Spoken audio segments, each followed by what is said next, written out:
Le titre de mon message ce matin, je l'ai intitulé « Quelle attitude adopter face aux personnes qui nous entourent ?» Sous la forme d'une question que l'on va voir ce matin à travers un passage biblique que l'on va étudier.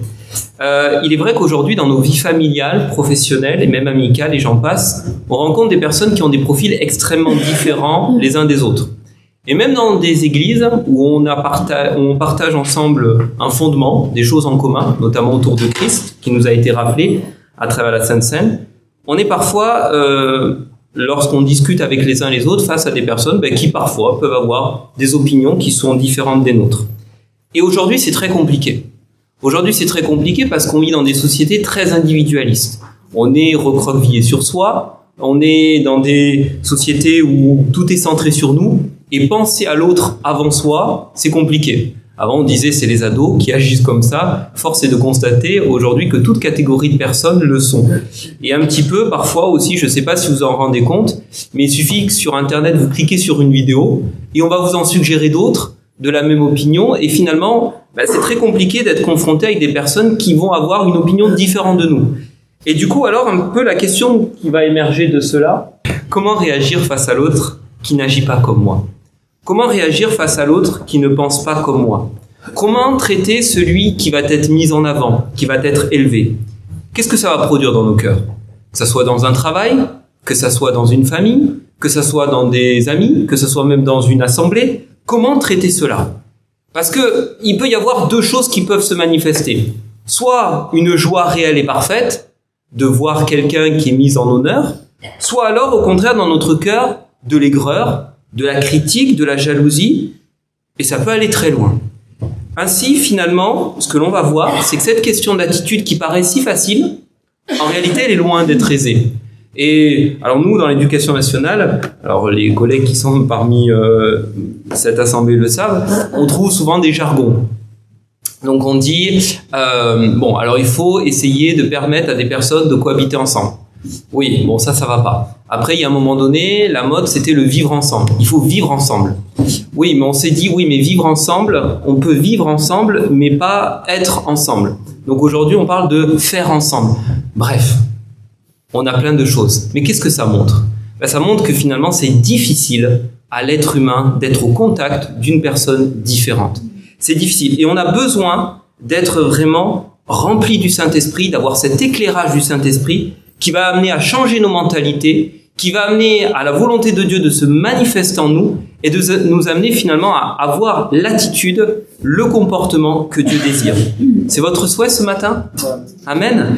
On va lire ensemble ce passage dans Jean au chapitre 7 et du verset 53 au chapitre 8 et au verset 11. Il y a juste un verset dans le chapitre d'avant et ensuite on verra dans le chapitre 8. Regardez ce qu'il est dit. Et chacun s'en retourna dans sa maison. Jésus se rendit à la montagne des Oliviers, mais dès le matin, il alla de nouveau dans le temple, et tout le peuple vint à lui. S'étant assis, il les enseignait. Alors les scribes et les pharisiens amenèrent une femme surprise en adultère, et la plaçant au milieu du peuple, ils dirent à Jésus, « Maître, cette femme a été surprise en flagrant délit d'adultère. Moïse, dans la loi, nous a ordonné de lapider de telles femmes. Toi donc, que dis-tu » Il disait cela pour l'éprouver afin de pouvoir l'accuser. Mais Jésus s'étant baissé, écrivait avec le doigt sur la terre. Comme il continuait à l'interroger, il se releva et leur dit « Que celui de vous, qui est sans péché, jette le premier la pierre contre elle. » Et s'étant de nouveau baissé, il écrivit sur la terre. Quand ils entendirent cela, accusés par leur conscience, ils se retirèrent, un à un, depuis les plus âgés jusqu'au dernier. Et Jésus resta seul avec la femme qui était là au milieu. Alors, s'étant relevé, et ne voyant plus que la femme, Jésus lui dit « Femme, où sont ceux qui t'accusaient ? Personne ne t'a-t-il condamné ?» Elle répondit « Non, Seigneur. » Et Jésus lui dit « Je ne te condamne pas non plus, va et ne pêche plus. » Je pense que ce passage fait partie des passages que l'on a souvent entendus. Et j'aimerais ce matin, à travers ce passage, voir deux attitudes différentes. La première attitude, c'est l'attitude des scribes et des pharisiens que j'ai intitulée « Une apparence de justice ». Et la deuxième attitude, c'est celle de Jésus, celle que j'ai intitulée « Entre miséricorde et justice divine ». J'allais pas faire la blague sur la miséricorde, même si on était tentés. Pourtant, ils partagent des choses en commun. Il y a des liens qui les unissent. Ce ne sont pas forcément des personnes qui sont si différentes. Et pourtant, dans ce passage-là, être confronté à l'autre va amener les uns, vis-à-vis de Jésus notamment, à avoir une attitude qui reflète un état de cœur qui est particulier. Donc au premier point, donc l'attitude des scribes et des pharisiens. Quand on voit ces scribes et ces pharisiens qui arrivent ensemble, ils sont souvent présentés ensemble dans la Bible. Si on contextualise un tout petit peu, puis si on rappelle très rapidement ce qu'ils sont, des scribes, c'est des interprètes experts de la loi, et des pharisiens, et ils sont souvent d'ailleurs des pharisiens, et les pharisiens, eux, ils sont connus pour leur adhésion à la loi, plus les traditions orales. Ils étaient environ 6000 personnes. C'était pas très très nombreux, mais ce qui est intéressant, et on va voir, cela va avoir un impact par la suite, ils ont une influence auprès de la population. Bien qu'étant peu nombreux, ils sont influents. Et on va voir, c'est là qui va être finalement le centre de toute cette histoire. Et donc, ils se rendent vers Jésus, comme on l'a vu. Il est en train, Jésus, d'enseigner. Il est dans une position assise, qui était une position habituelle pour les enseignants. Une foule arrive autour de lui. Il leur enseigne. Et regardez ce qu'il dit au verset 3 à 5. Les scribes et les pharisiens amenèrent une femme surprise en adultère et la plaçant au milieu du peuple, ils dirent à Jésus, « Maître, cette femme a été surprise en flagrant délit d'adultère. Moïse, dans la loi, nous a ordonné de lapider de telle femme. Toi donc, que dis-tu » Et la version Semeur nous dit, à la fin, « Toi, quel est ton jugement sur ce cas ?» Ainsi, leur volonté, c'était de connaître ce que Dieu pensait, ce que Jésus pensait de cette situation. Ils sont versés dans la connaissance de la loi et ils vont mettre Jésus face à cette loi. Voilà ce que dit la loi. Et toi alors, quel est ton avis? Quel est ton point de vue? À première vue, quand on lit très rapidement ce début, on pourrait penser que tout est tout à fait banal. Comme un élève vis-à-vis d'un maître, il pose une question. Jésus est en train d'enseigner. Et pourtant, quand on creuse un peu et quand on va voir la suite du passage, il y a plusieurs incohérences et plusieurs points sombres. Derrière cette demande simple de « qu'est-ce que tu en penses ?» En réalité, il y avait toute une stratégie élaborée par ces pharisiens et ces scribes pour discréditer Jésus. Alors, on va voir un petit peu, on va prendre les choses les uns après les autres. Déjà, premièrement, quand on parle de la loi, il dit, la loi dit cela. Regardez ce qu'il est dit dans la loi. Dans Lévitique, chapitre 20 et au verset 10, et après on verra Deutéronome, si un homme commet un adultère avec une femme mariée, s'il commet un adultère avec la femme de son prochain, l'homme et la femme adultères seront punis de mort. Et Deutéronome précise un peu dans le même sens. Si l'on trouve un homme couché avec une femme mariée, ils mourront tous deux, l'homme qui a couché avec la femme aussi. Tu ôteras ainsi le mal du milieu d'Israël. Si une jeune fille vierge est fiancée et qu'un homme la rencontre dans la ville et couche avec elle, vous les amènerez tous deux à la porte de la ville, vous les lapiderez et ils mourront. La jeune fille pour n'avoir pas crié dans la ville et l'homme pour avoir déshonoré la femme de son prochain. Tu ôteras ainsi le mal du milieu de toi. Donc quand il parle à Jésus, que dit la loi? Ils font référence à ces passages. On ne va pas polémiquer parce que l'histoire ne nous dit pas si cette femme, elle était ou non mariée. Mais ce qui est assez étonnant, je ne sais pas vous, dans ce que vous venez de lire, c'est qu'ils sont deux. Il y a l'homme et la femme. Alors, ma question est toute simple. Mais il est où l'homme dans l'histoire? Alors, on va pas... Je vous lance des hypothèses. Est-ce qu'il a réussi à s'échapper? Parce que si la femme a été surprise en flagrant délit d'adultère, bon, je vous fais pas de dessin, il devait être là, à ce moment-là. Donc, soit il a réussi à s'échapper, soit il y a eu un accord, une entente avec peut-être les scribes et les pharisiens, je sais pas, peut-être quelqu'un de connu, une réputation, etc. Donc, il y a eu une forme de corruption. Est-ce que c'est peut-être quelqu'un qui est connu de la part des scribes et des pharisiens? Et donc, finalement, étant gêné de cette situation-là, on le met de côté, mais en tout cas, ils viennent avec une personne. Elle dit, voilà ce que dit la loi. Donc déjà, la situation, elle n'est pas totalement complète. La deuxième chose, alors ça peut paraître a priori banal, mais ils viennent à Jésus. C'est étonnant quand même de venir à Jésus. Pourquoi? Parce que Jésus, quand il est sur terre, il ne se présente pas comme un juge. D'ailleurs, il le dit dans certains passages, on le voit dans Luc, il dit « Ô homme, qui m'a établi pour être votre juge ou pour faire vos partages ?» Donc finalement, Jésus n'apparaît pas comme celui qui devait rendre justice à ce moment-là. Également, ils auraient pu se rendre devant les tribunaux pour le faire. Eux étant versés dans la loi, ils n'avaient pas besoin de l'avis de Jésus pour savoir si, je ne sais pas, il y avait une difficulté particulière juridique qui expliquait, Jésus, on a besoin de ton avis parce que ça paraît un peu difficile. Ça paraît assez simple quand on voit la loi, ce qui se passait, la peine qui en était réservée. Alors pourquoi ils ont fait cela ? Eh bien, on le voit au verset 6, en réalité, il y a quelque chose de caché. S'ils vont voir Jésus, c'est qu'il y a un autre aspect. On le voit au verset 6, il disait cela pour l'éprouver afin de pouvoir l'accuser. La version Semeur est plus explicite dans ce passage, elle dit « En lui posant cette question, il voulait lui tendre un piège dans l'espoir de trouver quelques prétextes pour l'accuser. » En réalité, ils n'attendent pas la justice. Cette situation est un prétexte. Elle est un prétexte, c'est pas tant le fait que justice soit rendue qui les importe, c'est plutôt de tendre un piège à Jésus. Ils se servent de cette situation-là pour se présenter comme des hommes de justice, des hommes versés dans la loi, et dire « Voici Jésus, qu'est-ce que toi tu en penses ?» Et dans la réalité, ce qui les embête, et je vous l'ai dit tout à l'heure, c'est l'influence que Jésus avait. Ça les dérange. Et d'ailleurs, il n'y a pas besoin d'aller plus loin. Alors c'est vrai que, pour ceux qui connaissent un peu et qui ont fait de la théologie, ils vont dire, oula, ce passage dans Jean, déjà il fait polémique parce qu'il est peut-être dans Luc, il est peut-être pas à cet endroit. Mais après, ce qui est intéressant, c'est qu'au chapitre 7, il y a 2 passages qui sont intéressants. Donc juste avant cette histoire, regardez ce qu'il se passe. Les huissiers répondirent, jamais homme, donc là il parle de Jésus, jamais homme n'a parlé comme cet homme. Les pharisiens leur répliquèrent, est-ce que vous aussi, vous avez été séduits ? Y a-t-il quelques-uns des chefs ou des pharisiens qui aient cru en lui ? Mais cette foule qui ne connaît pas la loi, ce sont des maudits.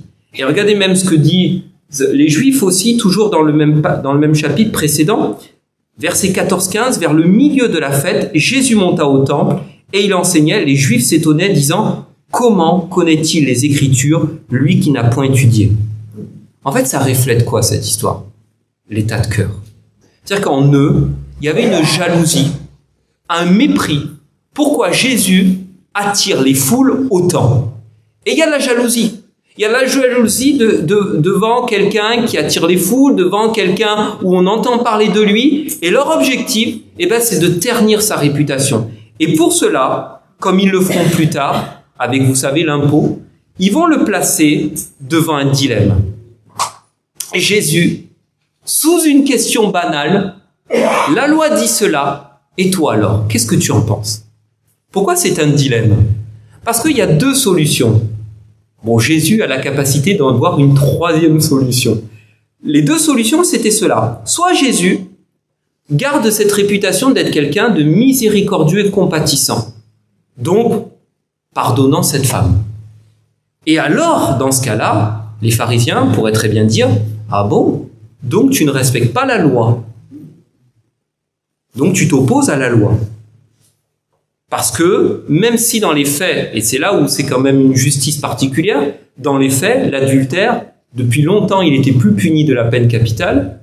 Et on remarque que souvent, même dans la tradition juive à cette époque, les témoins avaient une occasion pour se repentir et continuer leur vie, plutôt que d'avoir cette sentence directe. Ou alors Jésus, 2e partie du dilemme, il accepte donc de condamner cette femme. Mais alors, on pourrait lui reprocher de ne plus paraître comme quelqu'un rempli de compassion, de miséricorde, voire même allant à l'opposé de ce que disent les autorités romaines. Parce que regardez ce qu'il est dit plus tard, à la croix, quand Pilate dit aux Juifs, prenez-le Jésus, vous-même, jugez-le selon votre loi. Et regardez ce que disent les Juifs, il ne nous est pas permis de mettre quelqu'un à mort. Donc il y avait la volonté peut-être aussi de, comme avec l'impôt, de mettre Jésus dans une situation en disant « Ah, donc tu vas au-delà des autorités romaines. Donc tu condamnes quelqu'un à mort alors que civilement tu n'en as pas le pouvoir. » Vous voyez un petit peu l'état de cœur qu'il y avait derrière, parce que tout cela s'était alimenté par leur jalousie, leur aigreur. Et parfois, nous pouvons rencontrer, ou nous-mêmes pouvons l'être parfois, des personnes spécialistes de la loi. On se sert de la loi, mais vous savez, comme une épée, pour donner des coups, pour dire à quelqu'un, toi tu fais pas ça, alors que la loi dit cela, toi tu fais pas ceci, etc., etc. D'être dans ce qu'on appelle une forme de légalisme, avec comme des œillères devant les yeux. Et pourtant, n'ayant pas finalement suffisamment d'amour pour l'autre, sans éprouver un amour premier pour l'autre. C'est tout à fait louable de vouloir obéir à Dieu et de vouloir que d'autres personnes obéissent à Dieu. Mais parfois et très souvent, et moi le premier, à des moments dans mon parcours de vie chrétienne, là où on est souvent le plus légaliste, le plus dur, le plus ferme, c'est qu'il y a quelque chose dans notre cœur qui dérange. Il y a quelque chose. Par exemple, il y a par exemple la convoitise. Ah, je suis en colère parce que telle personne, même parfois autour de nous, on peut avoir des personnes qui ne suivent pas Dieu et on peut avoir cette colère-là, on dit mais Seigneur, pourquoi eux ils réussissent?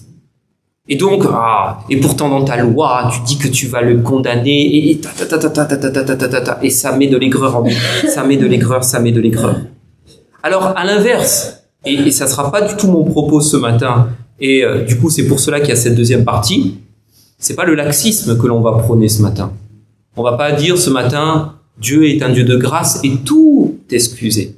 Mais regardez le deuxième point que l'on va voir, et c'est là où Jésus est vraiment notre exemple, c'est que Jésus va avoir cet équilibre entre les deux, entre la miséricorde et la justice divine. Parce qu'au cœur de son attitude, il y a de l'amour. Au cœur de l'attitude de Christ, il y a de l'amour. Alors, quand les pharisiens lui posent cette question, l'attitude de Jésus va être celle-ci. Regardez. Il disait cela pour l'éprouver, afin de pouvoir l'accuser. Mais Jésus, s'étant baissé, écrivait avec le doigt sur la terre. Alors pour ceux qui veulent, par plaisir, lisez quelques commentaires. Et alors dans les commentaires, on épilogue, des passages bibliques, des choses qu'ils vont dire. Alors moi je vais être très terre à terre ce matin. Peut-être que certains ont une autre opinion. Mais si ce que Jésus avait écrit était très très important dans le déroulement du passage, je pense que cela nous serait communiqué. C'est la moindre des choses.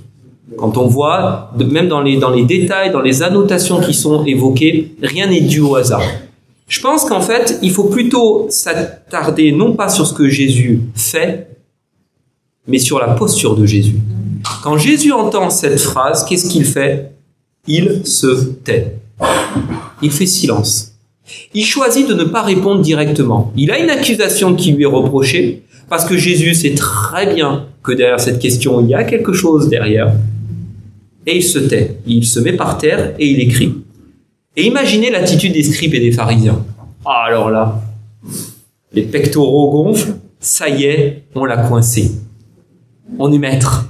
Ah, il est dans l'embarras, là, qu'est-ce qu'il va faire? Et eux, entre eux, dans leur cœur, ils savent exactement la loi, ce qu'elle dit. S'il dit condamnation à mort, les Romains vont lui reprocher ça. Et s'il fait ça, il va donc paraître comme quelqu'un qui est plus miséricordieux, etc., etc.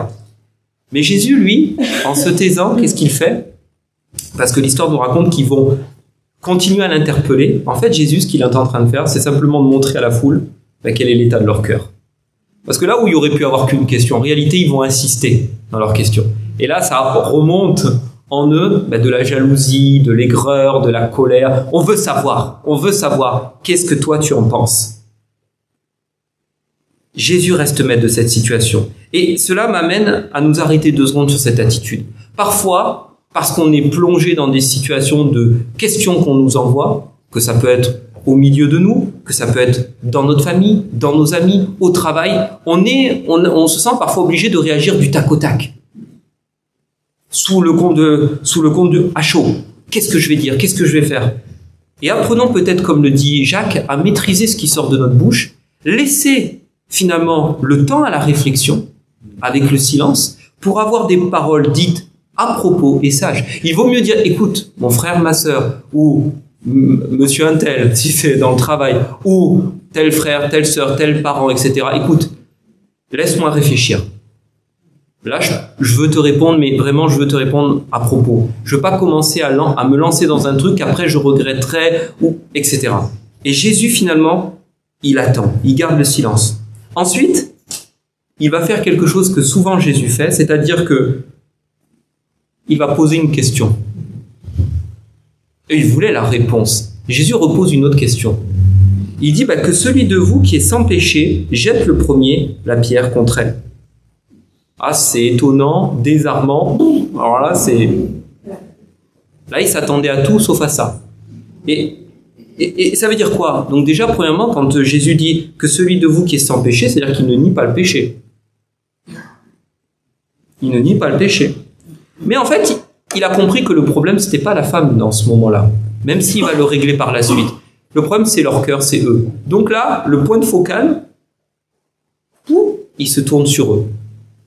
Qui de vous est sans péché? Jette le premier la pierre contre elle. Donc, Jésus savait, comme le dit dans Deutéronome, que c'était les témoins capitaux d'un crime, par exemple, qui devaient être les premiers à jeter la pierre. Donc, s'ils jettent la pierre les premiers, peut-être ça veut dire qu'ils étaient présents. Alors donc, ils sont un peu complices, peut-être même plus coupables de cette situation. Pourquoi vous l'avez presque pas empêché alors, cette situation? Et ceux qui sont sans péché doivent jeter la pierre. Ça paraît de prime abord impossible. Qui est sans péché? Personne. On est tous disqualifiés. Mais ce que Jésus mettait derrière en avant, c'était l'état de leur cœur. C'est-à-dire que là, vous êtes en train de la condamner, mais quel est l'état de votre cœur? Dans la Bible, on a, par exemple, l'adultère. Jésus va dire, c'est pas simplement l'acte, ce qu'il y a déjà dans les pensées. Et là, les pensées de leur cœur, elles étaient tournées vers de l'aigreur, vers de la jalousie, etc. Et c'est là où le Seigneur met le point sur eux. Et suite à ça, il va se taire. Troisième réaction, il garde le silence. Il se remet assis et il écrit, permettant ainsi à sa question de laisser le temps de la réflexion, de laisser le temps pour que les personnes puissent réfléchir à ce qui vient d'être dit. Et alors, la réaction de Jésus amène un retournement de la situation. Quand ils entendirent cela, accusés par leur conscience, ils se retirèrent un à un, depuis les plus âgés jusqu'au dernier. Et Jésus resta seul avec la femme qui était là au milieu d'eux. Eux qui pensaient être maîtres de la situation, eux qui pensaient être qualifiés, eux qui pensaient avoir mis Jésus dans l'embarras et dans la honte, se retrouvent dans l'autre camp. C'est-à-dire, c'est eux qui ne sont plus qualifiés, ils sont pécheurs. C'est eux qui sont honteux, d'ailleurs ils vont se retirer. C'est un échec pour eux. Et le retrait des anciens peut peut-être s'expliquer par le fait qu'il y ait peut-être plus de péchés à se rappeler. Cette phrase de Darby, je l'ai aimée. On a l'image, vous savez, de la poutre et de la paille. Et regardez ce qu'il est dit. Le cœur dépravé de l'homme ressent quelques réconforts, et ô combien des fois c'est vrai, s'il réussit à trouver pire que lui. Soyons honnêtes ce matin. Votre voisin, votre voisine que vous aimez pas. Si il se plaint et qu'à un moment donné vous le voyez le matin par contre, tomber sur une flaque d'eau, une petite joie en vous qui peut être présente. Il y a quand même dans le cœur humain parfois cette volonté d'être content quand il trouve pire chez l'autre. Ah Seigneur, moi j'ai menti, mais l'autre, regarde ce qu'il a fait. Il a menti à 2 personnes. Il croit qu'un plus grand péché que le sien commis par un tiers peut l'excuser. En outre, en accusant et en blâmant autrui avec véhémence, il finit par oublier son propre péché. Et oui, c'est ça. Souvent, le légaliste, c'est ça. C'est-à-dire qu'il va tellement reprocher, et ça, des fois, les hommes politiques sont forts là-dedans. Ils vont tellement faire des reproches à l'autre qu'on oublie la question de départ, qu'on oublie la propre faute. Vous voyez, il y a des personnes, des fois, qui se lancent dans des combats perdus, par exemple, je sais pas, contre tel et tel point, pour détourner l'attention de ce qu'il y avait au départ. Ainsi, il se réjouit de l'injustice. Et on est amené, comme Jésus, à garder le silence et à laisser vraiment le Saint-Esprit agir en nous. Vous savez, la Bible nous parle des fruits de l'Esprit. Les fruits de l'Esprit, c'est la manifestation de l'œuvre du Saint-Esprit en nous. Et qu'est-ce que sont ces fruits de l'Esprit? L'amour, la douceur, la maîtrise de soi, la paix, etc., etc. Donc en fait, une réaction qui est parfois en décalage au niveau temporel, on laisse du temps, on réagit peut-être pas à chaud, qui n'est pas une attitude permissive, on ne minimise pas le péché, parce que le péché c'est un acte de désobéissance, et comme le dit d'ailleurs Paul, le salaire du péché c'est la mort, et le péché ne doit pas être traité non plus à la légère en disant pas de souci, c'est pas grave, non, c'est quelque chose qui est profondément blessant, mais d'avoir cette attitude de réflexion et de laisser le Saint-Esprit agir. Et ensuite, une fois que ces personnes sont parties, là, Jésus va rester seul avec cette femme. La foule est partie. Parfois, c'est tellement facile d'humilier une personne en public. C'est tellement facile. On prend une personne et puis on la coupe en 4. Et là, ce que Jésus va faire, c'est qu'il va attendre que tout le monde parte. Et là, il va traiter avec cette femme seule à seule. Regardez ce qu'il est dit. Alors, s'étant relevé et ne voyant plus que la femme, Jésus lui dit, « Femme, où sont ceux qui t'accusaient? Personne ne t'a-t-il condamné ?» Elle répondit, « Non, Seigneur. » Il s'adresse avec une forme de salutation polie et respectueuse. Il souligne le fait qu'il n'y a plus personne pour la condamner. Ils sont disqualifiés. Elle acquiesce cela. Et là, Jésus va lui parler. Et Jésus va lui dire 2 choses importantes. Première chose, je ne te condamne pas non plus. Deuxième chose, va et ne pêche plus. Alors oui, en disant je ne te condamne plus, il évite le problème qu'on disait que les Romains avaient ce pouvoir. Mais sur le plan spirituel, il avait le pouvoir de le faire. D'ailleurs, Jésus n'est pas qu'un interprète de la loi, c'est le législateur. Il n'est pas qu'un interprète de la loi. La loi, elle émane de Dieu, et il est Dieu. Et avec beaucoup d'amour, il apparaît comme celui qui fait grâce. Je ne te condamne pas. Je ne te condamne pas. J'aurais pu très bien te dénoncer aux autorités romaines, mais je ne te condamne pas.